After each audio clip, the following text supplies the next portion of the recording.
భీమా, నువ్వు యుద్ధం చేస్తున్నావా లేక నేలతో పోరాడుతున్నావా? రేయ్ దుర్యోధన, నేలతో కాదురా, నీ అహంకారంతోనే యుద్ధం చేస్తున్నాను. ఇంతగా నేలను కొడుతుంటే దానికి ఏం అపరాధం చేశావురా?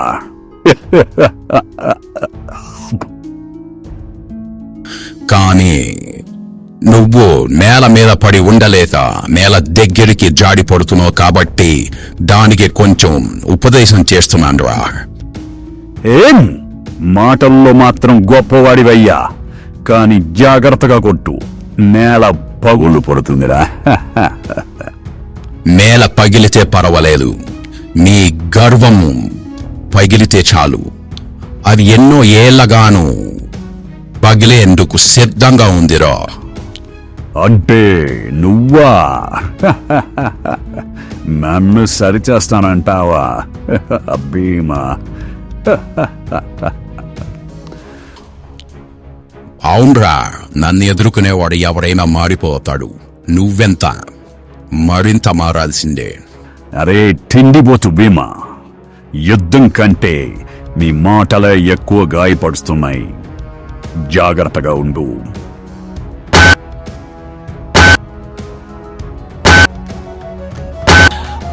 భీమా, దుర్యోధన, మీరు సాధన చేస్తున్నారా, యుద్ధం చేస్తున్నారా? ఎందుకు అలా మదమెక్కిన ఏనుగుల్లాగా పోరాడుతున్నారు? ఆపండి, ఆపండి. ఇది యుద్ధరంగం కాదు, గురుకులం. ఆపండి.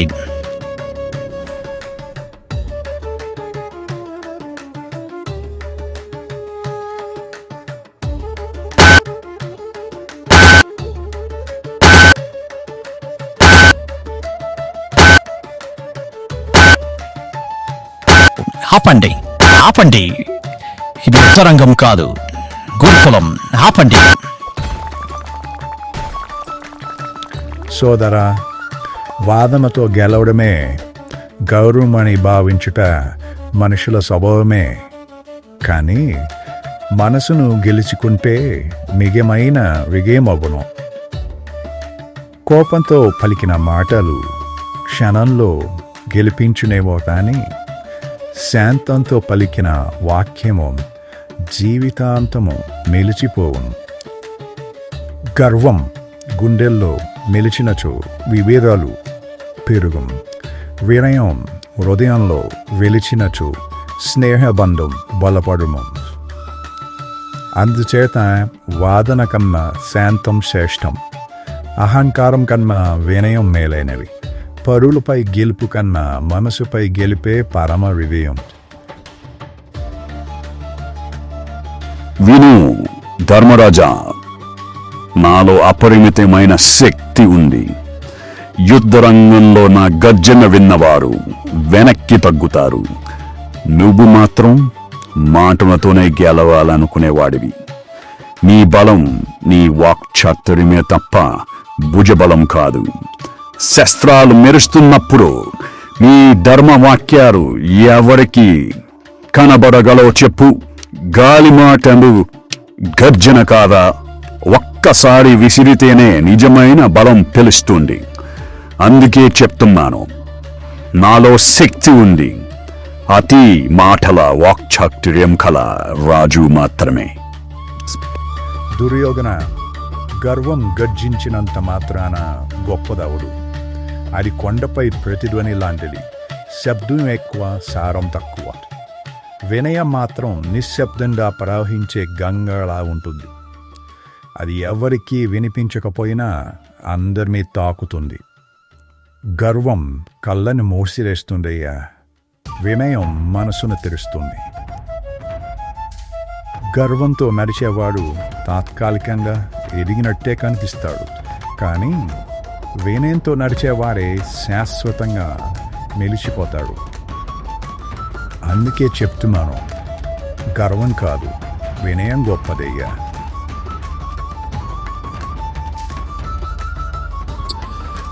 అయ్యా ధర్మరాజా, మీ మాటలు వింటుంటే మీకు అసలు యుద్ధమే అవసరం లేదనిపిస్తుంది.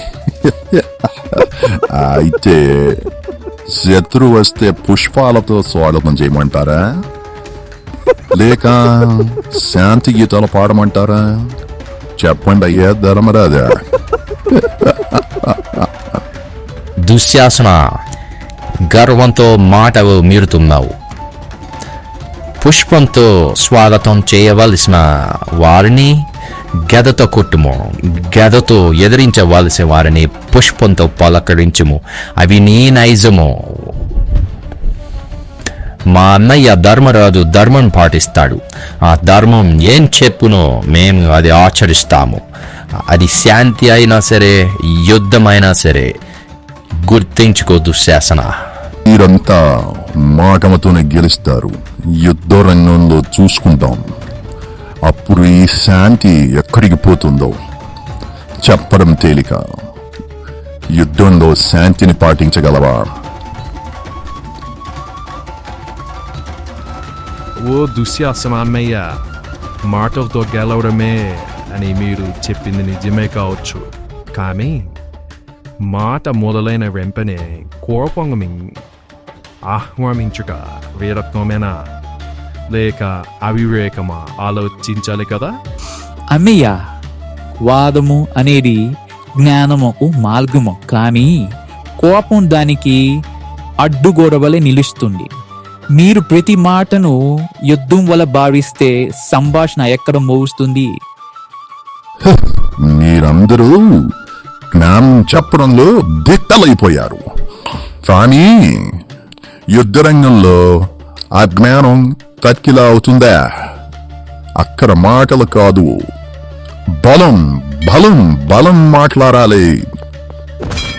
ఓ దుశ్శాసన, బలం గురించి మాట్లాడేటప్పుడు కొంచెం జాగ్రత్తగా మాట్లాడితే మంచిది.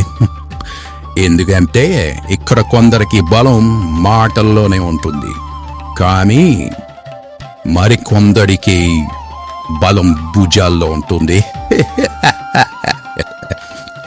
ఏదో మాటి మాటికి యుద్ధం యుద్ధం యుద్ధం బలం బలం అని కలవరిస్తున్నావు కదా.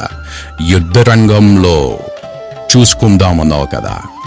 ముందుగా నువ్వు నిలబడగలవా లేక నిన్ను ఆ మేలమ్మ తల్లి ముందుగానే ఆహ్వానిస్తుందేమో చూడు.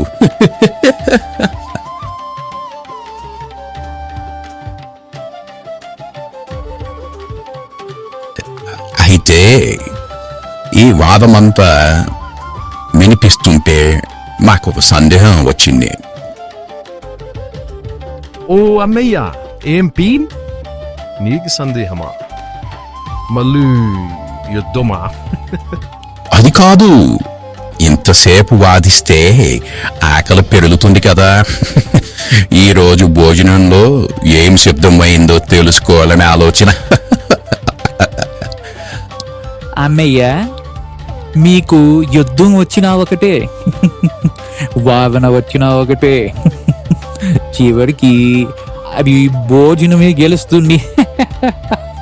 అది నిజమే తమ్ముడు. ఈ ప్రపంచంలో అందరినీ గెలవచ్చేమో గాని ఆకలిని గెలవలేం కదా.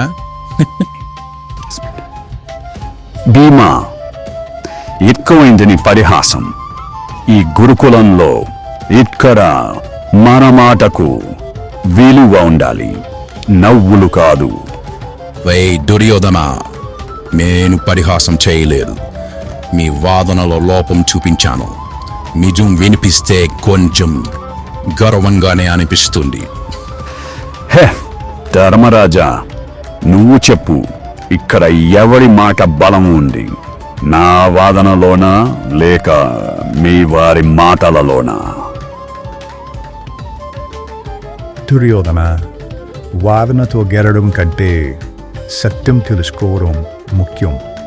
కానీ నువ్వు అడిగిన ప్రశ్నకు సమాధానం సులభం కాదు. సులభం కానిది గొప్పది. నువ్వు స్పష్టంగా చెప్పు. నా వాదనలోనే న్యాయముందా? న్యాయం ఎప్పుడు ఒకవైపే ఉండదు దుర్యోధన. అది ఆయా పరిస్థితులపై ఆధారపడి ఉంటుంది. దుర్యోధన, అమ్మయ్య చెప్పింది విను. అమ్మయ్య చెప్పింది సత్యమే. న్యాయం అనేది నీకు నచ్చినట్టు మారదు.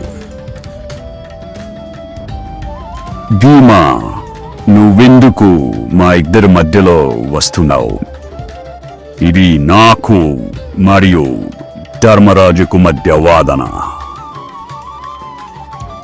దుర్యోధన, కొంచెం శాంతంగా ఆలోచించు. కోపం వాదన మరింత క్లిష్టం చేస్తుంది. మనం ప్రశాంతంగా ఆలోచించాలి. అవును అన్నయ్య, మా మాట విను. వాదన పెరిగితే విభేదాలు పెరుగుతాయి. మనం పరిష్కారం వైపు నడవాలి. అది మంచిది. సత్యం తెలుసుకోవాలంటే గురువు దగ్గరికి వెళ్ళాలి అమ్మయ్య. ఆయన మాటే తుది నిర్ణయమవుతుంది. అది సరే, కానీ ముందు ధర్మరాజు తన అభిప్రాయాన్ని చెప్పాలి. ఎవరి వాదన గొప్పదో ఇక్కడే తేలాలి. నిజం, ఎవరి వాదన గొప్పదో తెలుసుకోవాలంటే మనం గురువు వద్దకి వెళ్ళాలి. అంటే నువ్వు కూడా అదే అనుకుంటున్నావా? అవును, గురువు చెప్పిందే మన ధర్మం. ఆయన ముందు మన వాదనను ఉంచుతాం. సరే, అప్పుడే తేల్చుకుందాం ఎవరి వాదనలో బలం ఎక్కువ ఉందో.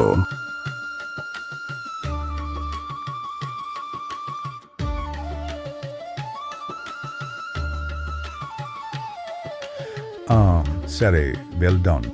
సత్యం ఎప్పుడు వెలుగులోకి వస్తుంది.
ధర్మరాజా, దుర్యోధన, మీరు వచ్చిన విధానం చూస్తుంటే మీ మనసుల్లో ఏదో కలత ఉన్నట్లు కనిపిస్తుంది. గురుకులంలో ప్రశాంతత ఉండాలి, కానీ మీలో ఆ ప్రశాంతత కనిపించడం లేదు. ఏం జరిగింది? ఏ విషయం మీ ఇద్దరిలో ఇలా వాదన కుదింపింది? ఆచార్య, ఇవే మా వందనములు. మా మధ్య ఒక వాదన జరిగింది. ఎవరి మాట సరైనది, ఎవరి ఆలోచన గొప్పది అనేది తేల్చుకోవాలి. అందుకే మీ దగ్గరికి వచ్చాం ఆచార్య. మీరు చెప్పేదే మాకు తుది నిర్ణయం. గురువర్య, మేము గెలవడానికి రాలేదు, సత్యం ఏదో తెలుసుకోవడానికి మాత్రమే వచ్చాం. మీ వాదనలో ఎవరి నిజానికి దగ్గరగా ఉన్నారో మీరు చెప్తే మాకు స్పష్టత వస్తుంది. దుర్యోధన, మనిషిలో గర్వం ఎక్కువైతే అతను నిజం చూడలేడు. తన మాట సరైందని అనిపిస్తుంది. వినయం ఉన్నవాడు మాత్రం నిదానంగా ఆలోచిస్తాడు, ఏది సత్యమో అర్థం చేసుకుంటాడు. గర్వం మనసుని మోసివేస్తుంది, వినయం దానిని తెరిపిస్తుంది. ఆచార్య, నన్ను క్షమించండి. నాకు ఈ మాటలు తర్వాత కూడా వినిపించవచ్చు. ఇప్పుడు మాకు కావాల్సింది ఒకటే, ఎవరి వాదన గొప్పదో మీరే చెప్పాలి. దుర్యోధన, ఇలాంటి విషయాలు మాటలతో తేలవు. మనకు అనిపించింది ఒకటి, నిజం మరొకటి కావచ్చు కదా. అందుకే మీ ఇద్దరికి ఒక పరీక్ష పెడతాను. దాని ద్వారా మీలో ఎవరి గొప్పవారో తెలుస్తుంది. పరీక్ష ఆచార్య, నాకు ఎలాంటి సందేహం లేదు. ఏ పరీక్ష అయినా సరే నేను సిద్ధమే. నేను గెలుస్తానన్న నమ్మకం నాకు ఉంది. గురువర్య, మీరు చెప్పింది మాకు ఒక ఆజ్ఞ. మీరు చెప్పిన విధంగానే ఆ పరీక్షను పూర్తి చేస్తాం. దుర్యోధన, నగరానికి వెళ్ళి అక్కడ ప్రజలను గమనించు. ప్రతి మనిషిలో ఉన్న మంచి గుణాన్ని మాత్రమే చూడాలి. వారిలో ఉన్న మంచి లక్షణాలను నువ్వు గుర్తించి నాకొచ్చి చెప్పాలి. ధర్మరాజా, నువ్వు అదే నగరానికి వెళ్ళి ప్రజలను గమనించు. కానీ నువ్వు వారిలో ఉన్న లోపాలను మాత్రమే చూడాలి. వారిలో ఉన్న చెడు లక్షణాల్ని మాత్రమే గుర్తించాలి. అలా గుర్తించి మాకొచ్చి నువ్వు చెప్పాలి. ధన్యవాదాలు ఆచార్య. ఇది నాకు చాలా సులభమైనది. ప్రపంచంలో మంచి కనిపించడం నాకు కష్టం కాదు. త్వరలోనే సమాధానంతో తిరిగి వస్తాను. గురువర్య, మీరు చెప్పినట్టు చేస్తాం. నేను గమనించినది నిజంగా ఎలా ఉంటుందో అలా మీకు చెప్తాం. సరే, మీరిద్దరూ వెళ్ళండి.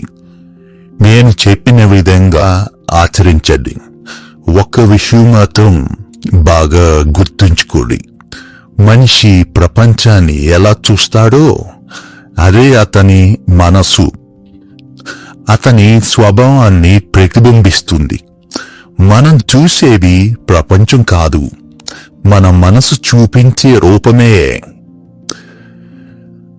ఇతరుల్లో ఏం కనిపిస్తుందో కంటే మనలో ఏముందో అదే బయట కనిపిస్తుంది. మీరు తిరిగి వచ్చినప్పుడు మీరు చూసింది మాత్రమే కాదు, మీరు ఎలా చూశారో కూడా నాకు తెలుస్తుంది. అప్పుడు మీలో ఎవరు గొప్పవారో మాత్రమే కాదు, మీలో ఒకరినొకరు ఎంతవరకు అర్థం చేసుకున్నారో కూడా స్పష్టమవుతుంది.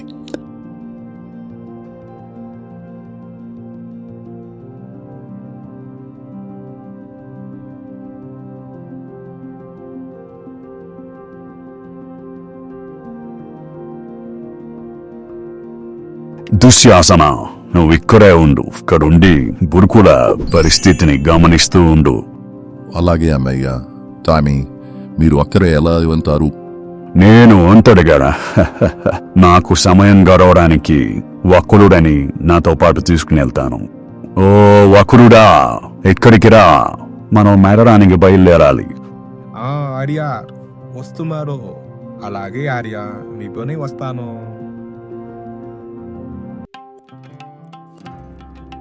ఇక్కడ ఉన్న వాళ్ళందరూ బయటకి మంచిగా కనిపిస్తున్నారు, కానీ ప్రతి ఒక్కరిలో ఏదో ఒక లోపం తప్పకుండా ఉంటుంది. ఈ లోపాలను గమనిస్తే వారి నిజ స్వరూపం తెలుస్తుంది. ఆర్య, మీరు లోపాలు మాత్రమే వెతుకుతుంటే ఈ నగరమంతా మీకు అదే కనిపిస్తుంది కదా ఆర్య. వాక్కులా, మనిషిని నమ్మడం కంటే జాగ్రత్తగా ఉండడం మంచిది. లోపాలు ముందే తెలుసుకుంటే తర్వాత ఇబ్బంది ఉండదు. అవి నిజమే ఆర్య, కానీ ఎవరిని చూసినా లోపాలే కనిపిస్తే చివరికి బయటి వాళ్ళు కూడా మీకు కనిపించకపోవచ్చు కదా. అది పర్వాలేదు, నాకు నిజం తెలిస్తే చాలు. ఈ రోజు నేను చూసేది వీళ్ళందరి అసలు స్వభావమే.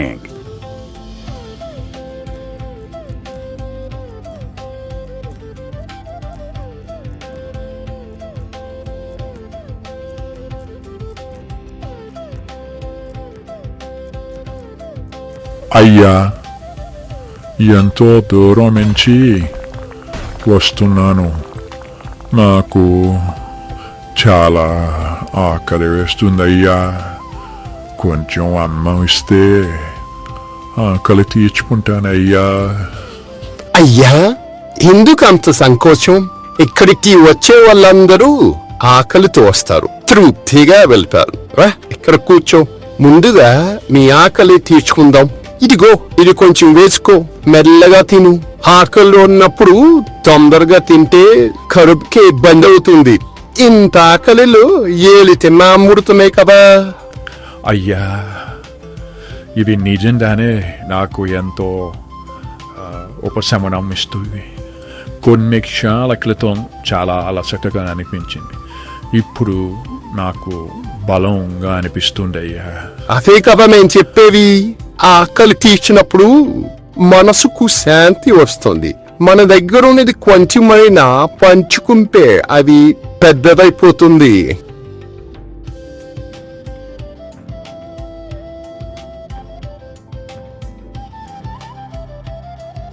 స్వభావమే.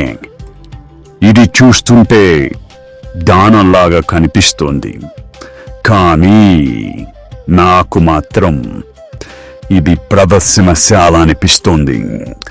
ఎవరో చూస్తున్నారనే ఉద్దేశంతో ఇలా చేస్తున్నట్టుంది.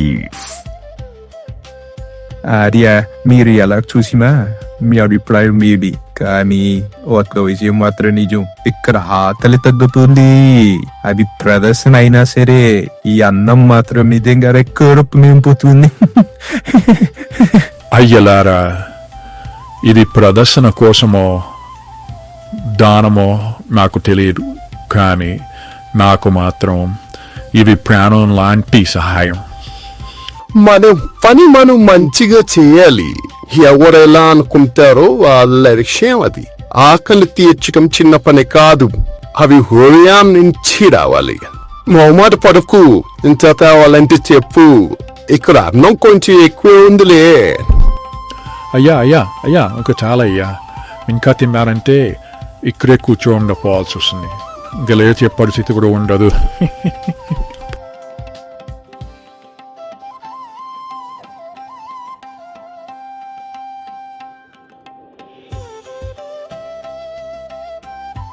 అయ్యో విభవుడా, ఈ స్థలం నాది. ముందుగా నేనే వచ్చి చూసుకున్నాను. ఇప్పుడు నువ్వెలా మధ్యలోకి రావడం సరికాదు. సుధాకర, ఇది నీదని ఎవరు చెప్పారు? ఇది అందరికి ఉపయోగపడే స్థలం. నేను కష్టపడి చూసుకునేది, అందుకే ఇది నా హక్కు. కష్టం చేసినంత మాత్రాన అది నీ సొత్తు అవ్వదు. ఇది అందరికి ఉపయోగపడాలి. ఈ చిన్న విషయాన్ని ఆపండి.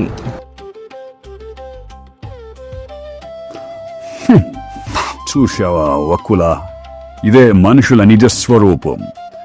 బయటకు మాటలు మంచిగా ఉంటాయి, కానీ లోపల మాత్రం ఇలాగే గొడవలే. ఆర్య, వాళ్ళు గొడవ పడుతున్నారనే వినిదినే, కానీ ఒకరు తమ హక్కులు కాపాడుకునే దానికి చూస్తున్నారు, మరొకరు అందరికీ ఉపయోగపడాలంటున్నారు. ఇందులో పూర్తిగా చెడు ఎక్కడుందో కూడా ఆలోచించాలి కదా. గొడవ పడుతున్నారంటే చాలు, అదే వాడిలో లోపం. మనసులో మంచితనం ఉన్నవారు ఇలా వాదించరు. ఆర్య, వాదం ఉండడం తప్పు కాదు, అది ఎలా ముగుస్తుందో అదే ముఖ్యం.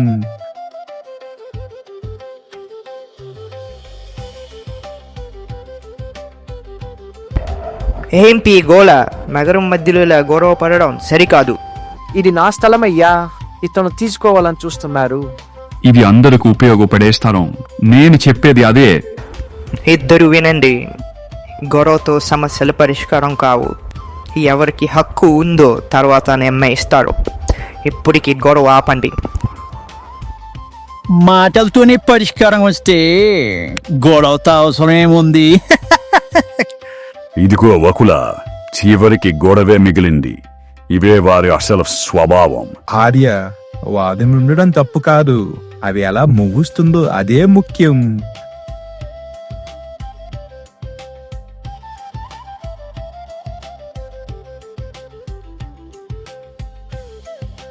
సరే, ఒరే నాన్న, నెమ్మదిగా తినురా, వేడిగా ఉంది. జాగ్రత్తగా తినమ్మాయమా. అమ్మా అమ్మా ఇంకా పెట్టు. చాలా బాగుందమ్మా. మాయనా నీకు తిండి పెడితేనే నా కడుపు నిండుకుందిరా.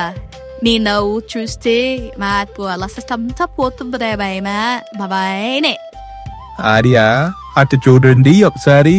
ఆ అమ్మ ఎంత ప్రేమగా పెడుకుందో.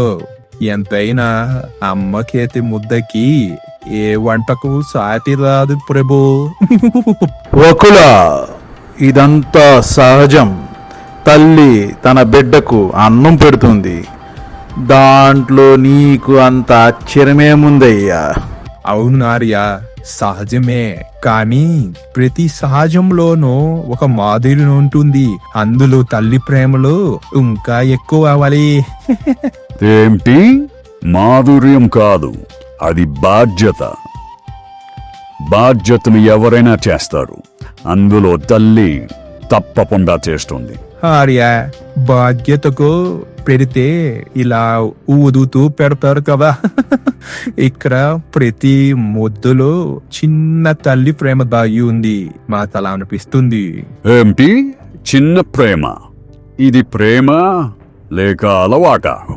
ఏమే సరే ఆర్య, ఆ పిల్లవాడికి ఆకలి తీరింది.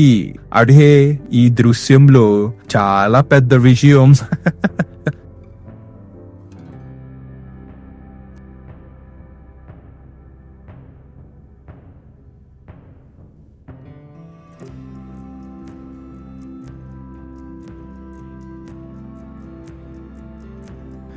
ఆహా, ఈ జన సమూహమంతయు వివిధ స్వభావాలతో నిండియున్న ప్రతి హృదయంలో ఒక మంచి కిరణం తప్పకుండా ఉండును. మన దృష్టి ఎంతైతే వెతుకుతుందో మనకు అదే కనబడును.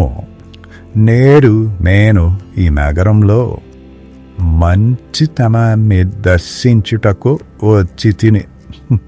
ఆర్య, మీరు మంచి వెతుకుతుంటే ఈ నగరం మీకు స్వర్గంలా కనబడుతుంది. కానీ నేను చూస్తుంటే నాకు చిన్న లోపాల గుండెలాగుంది. కుటీలుడా, లోపం లేని మనిషి లేరు, కానీ మంచి లేని మనిషి కూడా ఉండడు. మన దృష్టి ఏ వైపు తిరుగుతుందో మన లోకం అదే అవుతుంది.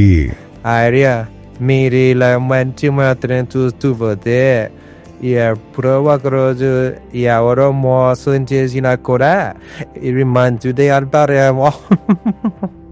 మోసం చేసిన వాడు కూడా మనకు ఒక పాఠం నేర్పుతాడు పుటిలుడా. అందుకే అందరిలోనూ ఏదో ఒక మంచిని నేర్చుకోవచ్చు.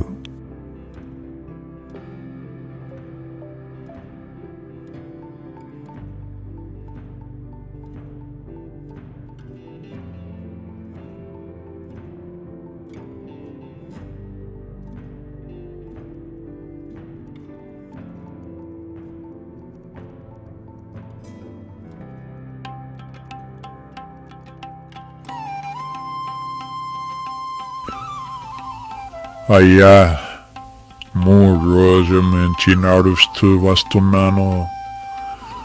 నోరు ఊరుతుంది, ఆకలేస్తుందయ్యా. ఒక్క ముద్ద అన్నం దొరికితే జీవం వస్తుందయ్యా. కొంచెం అన్నం పెట్టండి అయ్యా. రండి నాయనా, రండి. అన్నం అడిగేవాడు దరిద్రుడు కాదు, అన్నం పెట్టేవాడు అదృష్టవంతుడు అంతకన్నా కాదు. ఇక్కడికి వచ్చినవాడికి ఆకలితో వెళ్ళడు. ముందు కూర్చో, నెమ్మదిగా తిను. చూశావా కుటీలుడా, ఈ ముద్దలో ఉన్న ఆనందం రాజ్యాలిచ్చిన రాదయ్యా. ఇది నిజమైన ధర్మం. తన దగ్గర ఉన్నదాన్ని అవసరమైన వాడితో పంచుకోవడం ఎంత మంచి గుణం. ఇలా ఎందరికి ఉంటుందయ్యా. ఆర్య, మాకెందుకో నిజం చెప్పాలంటే ఇది కాస్త మతంలాగా అనిపిస్తుంది నాకు. ఎవరైనా చూస్తున్నారు కాబట్టే కొంచెం ఎక్కువ ప్రేమ చూపిస్తున్నట్లుంది. నటన అయితే సరే కుటిలుడా, ఈ నటన వల్ల ఒక్క ఒక్క ప్రాణం సంతోషంగా ఉంది కదా. పని ఫలితం మంచిదైతే దాని వెనక ఉద్దేశం చిన్నది కాదు. ఆర్య, అయితే నేను కూడా రేపు నుంచి ఇలా నడిపిస్తూ తింటాను. ముందు చూసేవాళ్ళు ఉండాలి, తర్వాత అన్నం. అయ్యా, అన్నం తినడానికి ముందస్తు ఏర్పాటు చేసుకుంటావా? ముందు ఆకలి వేస్తే చాలు. తినేవాడు కన్నా పెట్టేవాడు గొప్పవాడు పుటిలురా. ఆకలి తీర్చిన చెయ్యి విలువ కాలం ఎప్పటికీ మర్చిపోడు.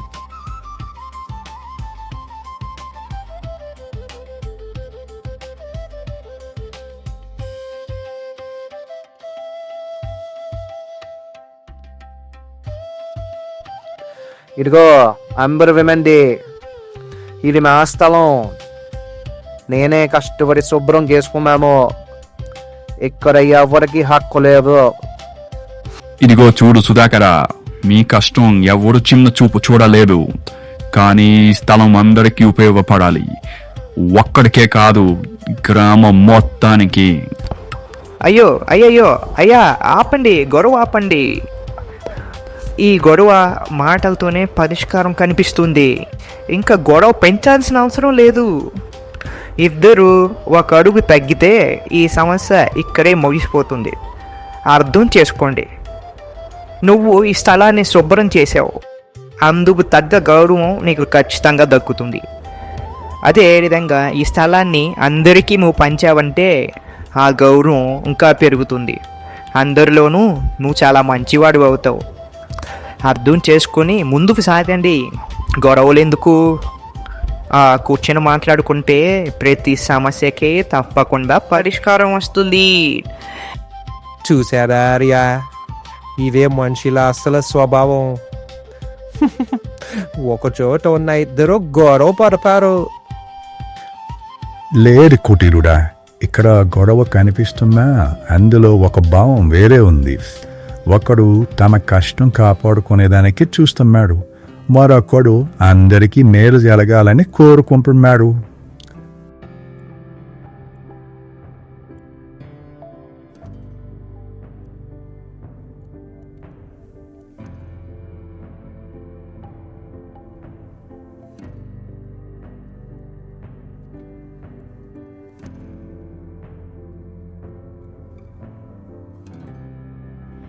బాబు, నెమ్మదిగా తిను. అలా త్వరగా మింగితే గొంతుకి ఇబ్బంది అవుతుంది నాయమా. ఇంకో ముద్ద తిను. ఇంకొకటి. ఇది చివరి ముద్ద కాదు, ఇంకా ఉంది. ఇది నా బంగారు పొండ. ఇంకో ముద్ద. ఇరుగు. ఇంకో ముద్ద. నెమ్మదిగా తినమాయన. కుటేలుడా, ఈ దృశ్యం చూడు, మనసు తేలికవుతుంది. ఇది అమ్మ ప్రేమ. పవిత్రమైనది, స్వార్థం లేనిది. తల్లి హృదయం ప్రపంచంలోనే అత్యంత స్వచ్ఛమైనది. ఆర్య, ఇది నిజమైన ప్రేమేనా, లేక ప్రతిరోజు చేస్తే అలవాటయ్యేనా? రోజు ఇదే పని కాబట్టి ఇలా చేస్తుందేమో. ఆర్య, అయితే నాకు కూడా ఇలాగే రోజు ముద్దలు పెట్టి తినిపిస్తే నేను కూడా మంచివాడిని అయిపోతాను. అంతేకాదు, మరి వినయంగా మారిపోతాను కూడా. అలవాటు అయినా సరే కుటేరుడా, ఆ అలవాటుతో ప్రేమ కలిస్తే అది పవిత్రంగా మారుతుంది. తల్లి చేసే ప్రతి పని మనసుతో నిండిందే. మంచితనం బయట నుంచి రాదు కుటేరుడా, మన హృదయం నుంచే పుడుతుంది.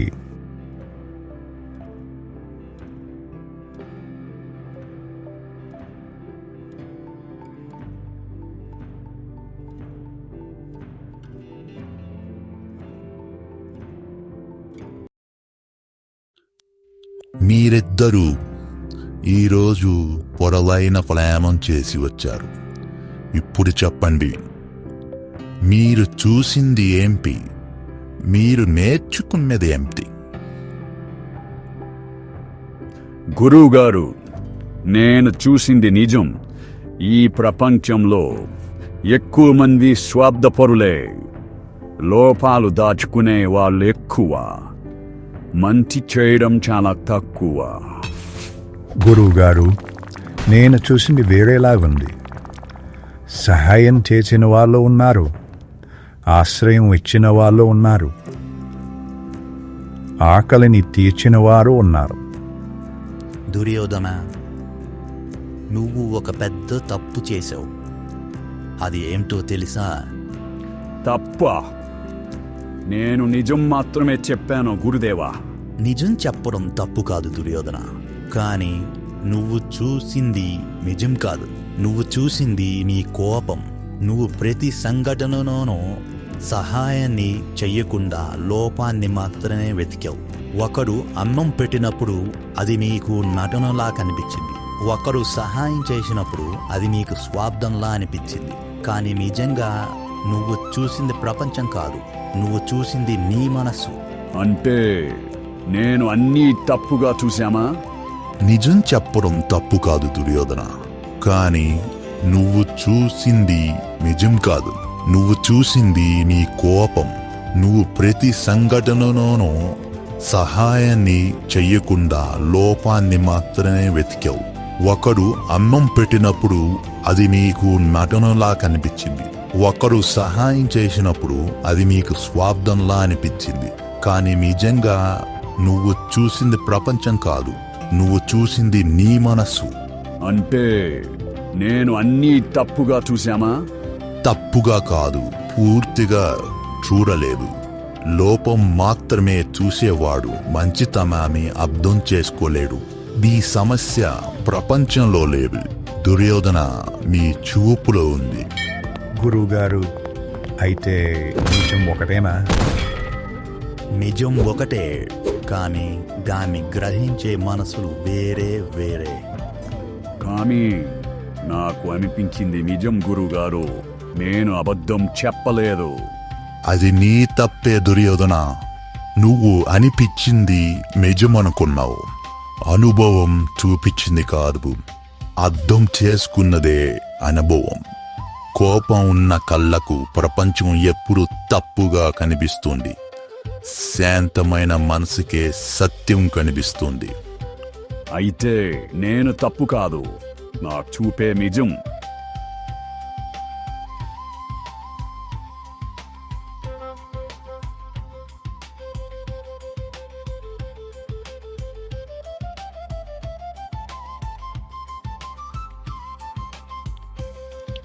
గురువుగారు, మీ మాటలు నాకు మార్గాన్ని చూపాయి.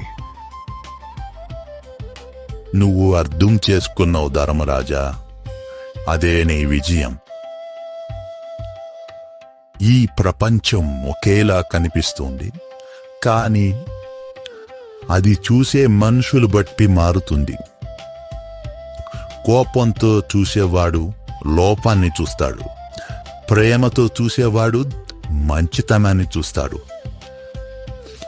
నిజం ఒకటే, కానీ అది అనుభవం కాదు, అది దృష్టి.